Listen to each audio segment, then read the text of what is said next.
제26일 몰리나 세카에서 비아브랑카 델 비에르소까지 30.7km 9월 15일 일요일. 어제 일부러 마을 끝에 있는 알베르게를 찾아왔지만 커다란 음악 소리와 자동차 엔진 소리가 오늘 새벽녘까지 이어졌다. 그래서 여러 번 잠에서 깼지만 신기하게도 다시 곤히 잠들기를 반복했다.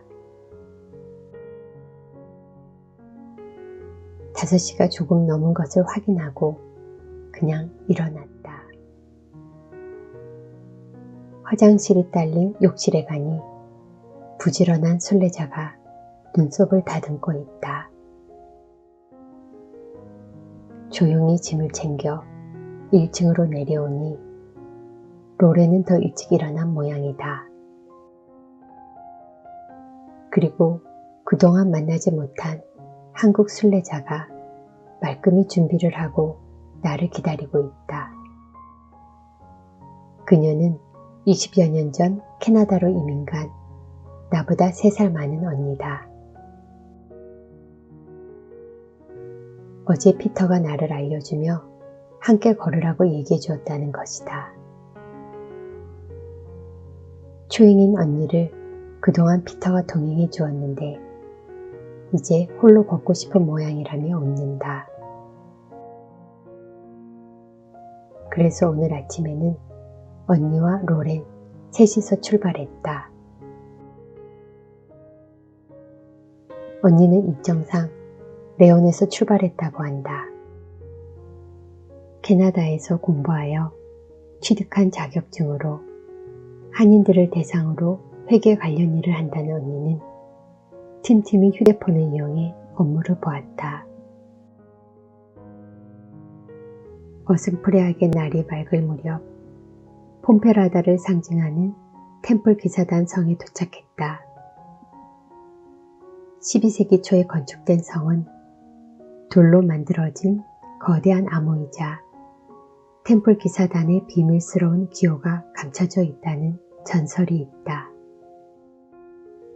당시 왕이 산티아고 데 콤포스텔라를 향하는 순례자를 보호하는 임무를 템플 기사단에게 맡겼다고 한다.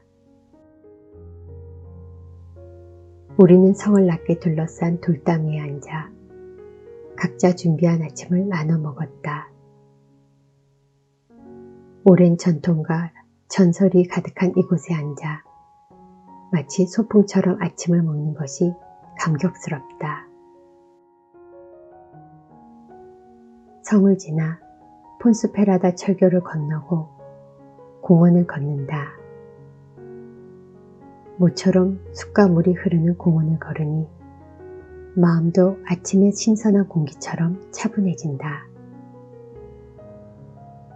앞서 걷는 언니와 로렌의 이야기를 조용히 들으며 걷는데 언니의 가족은 캐나다로 이민 후 자리를 잡고 아이들도 잘 자라주었다고 한다.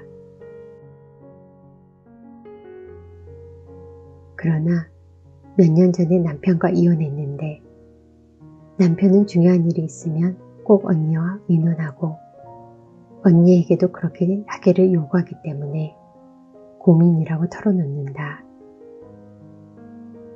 덧붙이기를 그것은 남편이 고집스럽게 조강지처라는 관념을 가지고 있기 때문이라고 한다.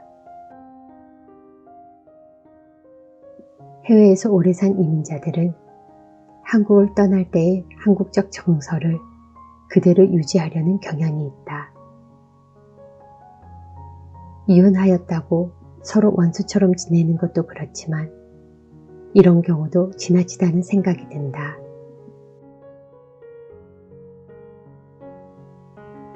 순례길에서는 이렇게 처음 만나는 순례자에게 담백하게 자기를 노출한다. 나도 그랬다. 우리는 이해하면 이해하는 대로 때로는 내 가치관이나 의식의 범위를 벗어난 것도 있지만 그러면 그런 대로 받아들인다. 그렇게 서로의 상처와 고민, 그리고 부끄러움을 덜어낸다. 그리고 그렇게 서로의 대나무 숲이 되어준다. 언니와 로렌의 이야기는 계속되고 나는 내 페이스를 유지하며 조용히 걸었다.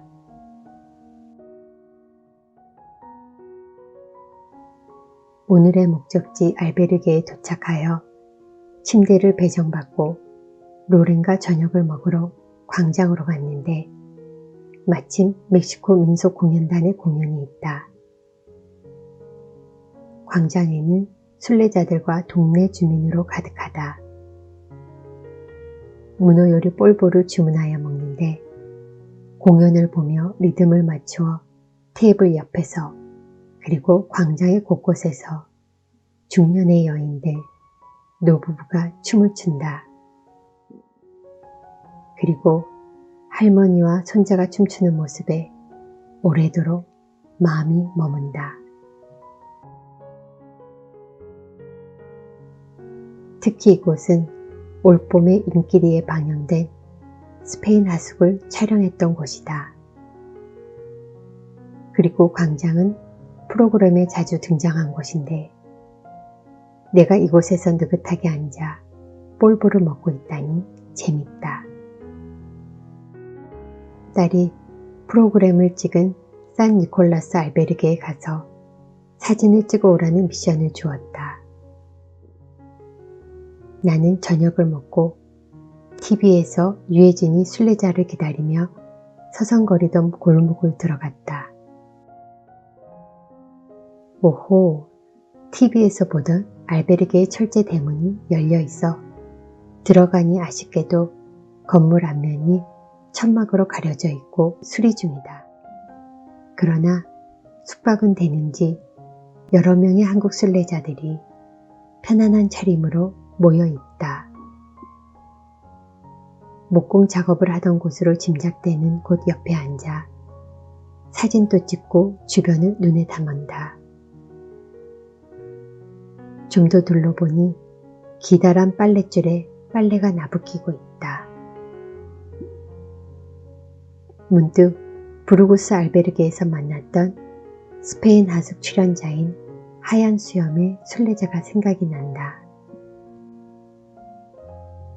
그도 다시 이곳을 찾을 것 같다. 알베르게로 돌아와 빨래를 개려고 하니 다른 것은 있는데 바지가 보이지 않는다. 혹시 떨어져 날아갔나 싶어 주변을 다 찾아보았지만 없다. 나에게 바지는 입고 있는 것과 그것뿐인데 난감한 나는 로렌에게 도움을 청하고 함께 찾아 나섰다. 알베르게의 주인에게 물으니 다른 쪽에 방이 더 있다 하여 그곳으로 갔다. 대여섯 개의 2층 침대가 있는데 둘러보다 내 바지가 침대 발치에 널려 있는 것을 찾았다. 침대에 있던 남자 순례자에게 물으니 여친의 것인 줄 알고 걷어놓았다며 사과를 한다.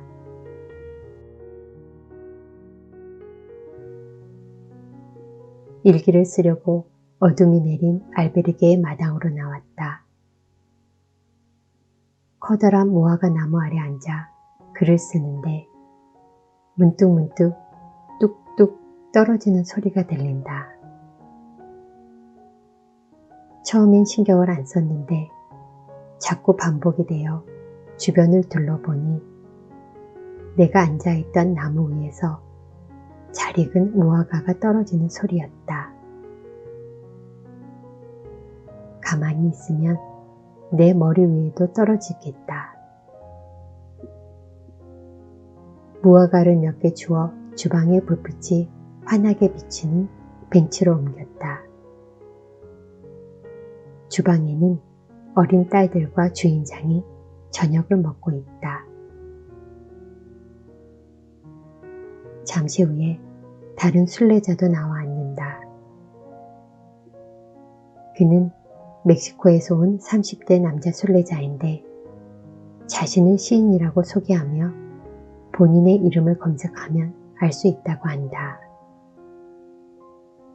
그리고 내 일기장에 오스카 산토스코이라고 적어준다.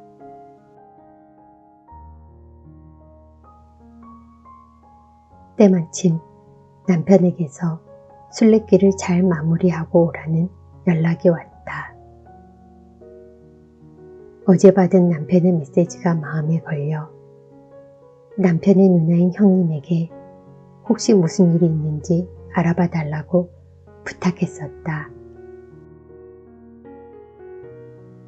형님에게서 남편과 통화했는데 별일은 없고 내가 없어 그런 것 같으니 걱정 말고 순례길 잘 마무리하고 돌아오라는 전가를 받은 터였다. 그리고 이렇게 남편에게 다시 연락이 오니 비로소 마음이 놓인다. 밤사이 이곳의 작은 정원에 무화과가 가득 떨어지겠다.